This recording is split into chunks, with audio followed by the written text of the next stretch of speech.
আপনার ভিতরে আল্লাহর জন্য কান্না আসে না, সেজদায় কাঁদতে পারেন না, আল্লাহর দিকে চোখ তুলে, আসমানের দিকে চোখ তুলে তাকাতে লজ্জা লাগে, আপনার মনে হয় যে আমি এত পাপী কেমন করে তাকাবো। আপনি বুঝতে পারছেন আমার আমলনামা পাপে ভর্তি হয়ে যাচ্ছে।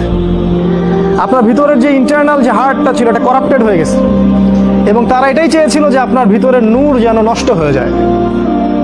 আল্লাহ পাক কোরআনে বলেছেন, কদ আফলাহা মান যাক্কাহা, তারাই সফল যারা ভিতর থেকে পরিশুদ্ধ হয়েছে। ওয়া কদ খাবা মান দাসসাহা, সে ব্যক্তি ধ্বংস হয়ে গেছে যার অন্তরটা ধ্বংস হয়ে গেছে।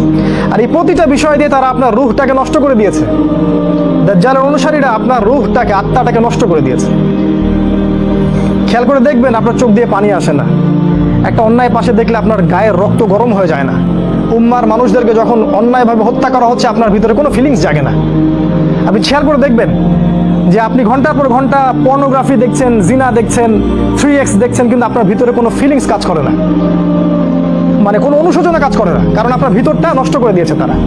আল্লাহ রসুল বলেছেন, যখন মানুষ একটা পাপ করে কলবে একটা দাগ পড়ে, আরেকটা পাপ করে আরেকটা দাগ পড়ে, আরেকটা পাপ করে আরেকটা দাগ পড়ে।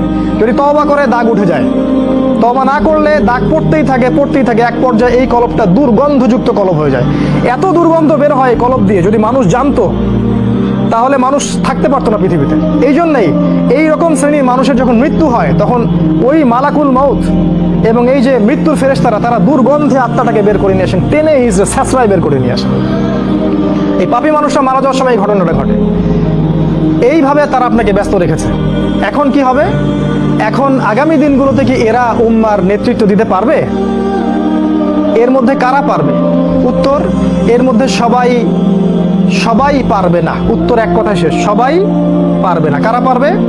এই যুবক শ্রেণীর মধ্যে যারা এই গুণগুলো অর্জন করতে পারবে তারা ইনশাআল্লাহ আগামী দিনগুলোতে সফল হবে। গুণগুলো পয়েন্ট আকারে বলে শেষ করছি। এই যুবক শ্রেণীর মধ্যে যারা তাদের জীবনটাকে বাকি পুরো জীবনটাকে আল্লাহর জন্য উৎসর্গ করতে পারবে তারা পারবে।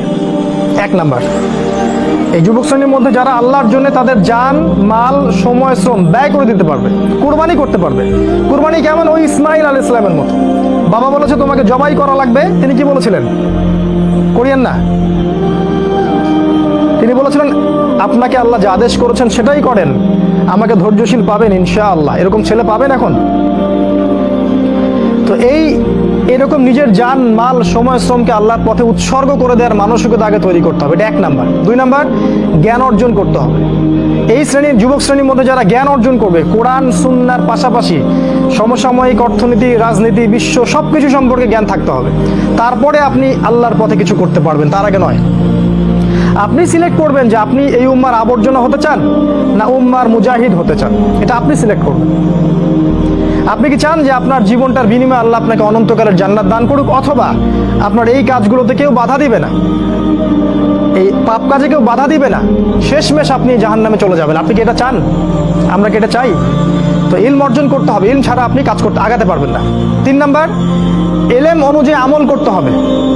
যা এলম অর্জন করবেন সে অনুযায়ী আমল করতে হবে। শুধু এলম অর্জন করলেই হয় না, ওই অনুযায়ী কাজ করতে হয়। সলাতের পাবন্দি করতে হবে। সলাতের অবস্থা দেখে যা মনে হলো যে এই এলাকার যুবকরা মসজিদে কতজন আসে আল্লাহ ভালো জানে। ফজরের নামাজে যারা আসে তারাই প্রকৃত মুসল্লি। 5 ওয়াক্ত সলাত জামাতের সাথে আদায় করতে হবে। আখলাক চরিত্র হবে রাসূল সাল্লাল্লাহু আলাইহি ওয়াসাল্লামের মতো। সাহসী, ভীরুতা, কাপুরুষতা যেন আপনাদেরকে পেয়ে না বসে। জ্ঞান অর্জন করে সাহসী হতে হবে, তদনুযায়ী আমল করতে হবে, এবং কোনো অবস্থাতেই পরাজিত হব না এরকম মানসিকতা তৈরি করতে হবে। শয়তান হোক আর ইবলিস হোক আর এই দাজ্জাল হোক আর অনুসারী হোক, কেউই আমাকে ঠেকাতে পারবে না এরকম মানসিকতা তৈরি করতে হবে। তারপরে ইনশাল্লাহ আপনি কিছু করতে পারবেন। প্রতিটা ইবাদত বন্দিগির ব্যাপারে সচেতন হওয়ার চেষ্টা করতে হবে, এটা হচ্ছে আপনার জানা অনুযায়ী আমল। 4 নাম্বার, আদর্শ পরিবার গঠন করতে হবে। জিনা বাদ দিয়ে ছেড়ে দিয়ে তওবা করে ফিরে আসেন, বাবা মাকে বলেন যে আমাকে বিয়ে দিন। আর বাবা মার উচিত তাদের বিয়েটা সহজ করে দেয়া। বিয়ে করুন, সংসার গঠন করুন, দিনদার নেককার ছেলে মেয়েদেরকে বিয়ে করুন এবং সুসন্তান জন্ম দিন, তাদেরকে আল্লাহর পথে দায়ী মুজাহিদ হিসেবে তৈরি করুন।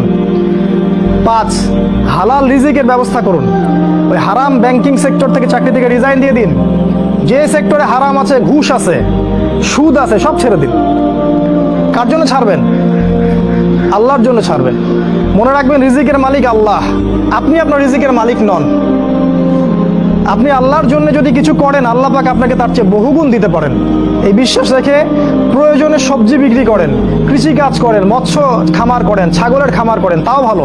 তারপরেও হারাম রিজিকের দিকে যাবেন না। অনুরোধ করছি ভিতর থেকে, মানে আল্লাহর দোহাই দিয়ে অনুরোধ করছি, হারাম রিজিকে যাবেন না। সারা জীবনের ইবাদত নষ্ট হয়ে যাবে, সারা জীবনের। যে ব্যক্তির ইবাদতে এতটুকু সুদের টাকা আছে, ওর ইবাদত কবুল হয় না। জানেন না সুদ খাইলে মায়ের সাথে জেনা হয়? এটা জানেন না যে সুদ খাইলে 36টা মেয়েকে ধর্ষণ করা হয়, আল্লাহ এবং তার রাসূলের সাথে যুদ্ধ করা হয় সুদ খাইলে? দিব্যি খাচ্ছি, প্রতিটা গ্রামে এখন সুদি এনজিও সয়লাভ, সমিতি আর এনজিও, সমিতি আর এনজিও। হালাল রিজিকের অন্বেষণ করুন, এটা হচ্ছে 5। 6 নাম্বার, আল্লাহর পথে সময় ব্যয় করেন। আপনি কোন মাযহাব, কোন তরিকা কি ফলো করেন সেটা নিয়ে আমি কথা বলতে এখানে আসিনি। আপনি আল্লাহর পথে সময় দেন, যে যেখানে আছেন সেখান থেকে আল্লাহর পথে কিছু করেন, প্রজেক্ট হাতে নেন, কিছু করেন। এলাকার যুবকদেরকে নিয়ে একটা ফাউন্ডেশন করেন, বা একটা সংগঠন করেন, বা একটা প্ল্যাটফর্ম করেন, করে কিছু একটা করেন, যাতে করে এলাকার মধ্যে জাহেলিয়াতগুলো দূর হয়ে যায়। আল্লাহ আপনাকে সাহায্য করবেন ইনশাআল্লাহ। এটা ঠিক যে বাতিলপন্থীরা আপনার কলার চেপে ধরবে ঠিকই, কিন্তু আল্লাহ আপনাকে সাহায্য করবেন। আর আল্লাহ পাক যাকে সাহায্য করবেন তাকে কেউ ঠেকাতে পারে না, পারে? কখনো পারবে না। আপনাকে জেল দিবে, শুলি দিবে, মেরে ফেলবে, তারপরে দেখবেন আপনার শেকড় থেকে আরো 10টা গাছ ঠিক উৎপন্ন হবে ইনশাআল্লাহ। অতএব দিনের জন্য সময় দিন, উম্মাহকে ঐক্যবদ্ধ করার চেষ্টা করুন। আরেকটা নসিহা করব, দলাদলির মধ্যে যাবেন না, ইখতিলাফি ফিরকা দলাদলির মধ্যে যাবেন না। তুই অমুক আর তুই তমুক আর তুই এই তুই সেই, এগুলোর মধ্যে যাবেন না। সবাইকে নিজের ভাই ভাবতে